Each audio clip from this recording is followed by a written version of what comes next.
narrow versus wide formations. Here is an in-depth breakdown for you guys. Griezmann, 3 men around him to somehow find some space. Ronaldo, fantastic, opening the drive back. He's made himself the tiniest bit of space. Almost feels like a bit of a taunt. Didn't really go for him. Oh! The display there is absolutely ridiculous. The Elastico on the goal line. On the goal line, the finest. We talked about Aussie FIFA. He's not here to make up the numbers. I did say in-depth, but I do like to keep them short but sweet. I'm going to try and jam-pack as much information as I can into this video for you guys whilst keeping it short but sweet. But when it comes to comparing narrow versus wide formations, the build-up strategies are always different, but the end goal is always the same.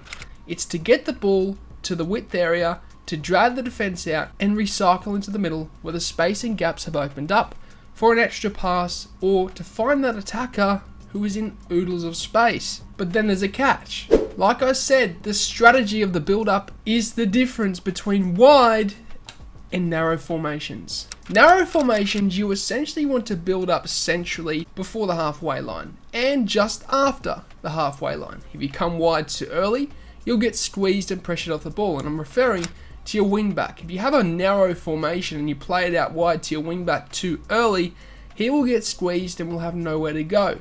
However, if you build it up through the middle till past the halfway line and then come wide to that wing back who is overlapping whilst you have him on a balanced instruction, that will allow you guys to get away from the press in the center of the pitch and then start to, as I said, drag the defense out, which is the end goal. And you'll notice if you're building up centrally and then you come wide, there will be so much space for your wing back to exploit, simply because you've dragged the defense of your opponent into the middle of the pitch, leaving so much gaps and space out wide for you to exploit and get down towards the corner flag area.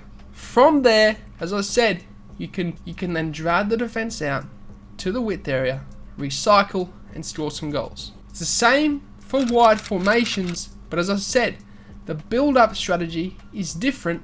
The end goal of getting it to the wing area where the corner flag area is the same. What you want to do is build up from the width area from minute 1. You're not building up through the center because the formation is not narrow. It doesn't have as many passing options in the middle. If you try and go through the middle, you will get squeezed off the ball from your opponent's midfield.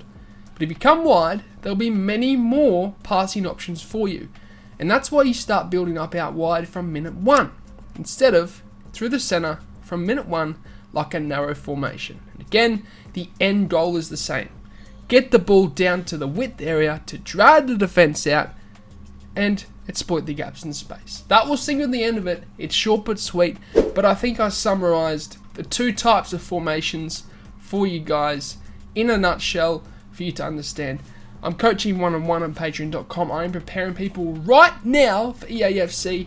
They will be in the best shape they've ever been when it comes to transitioning into a new game.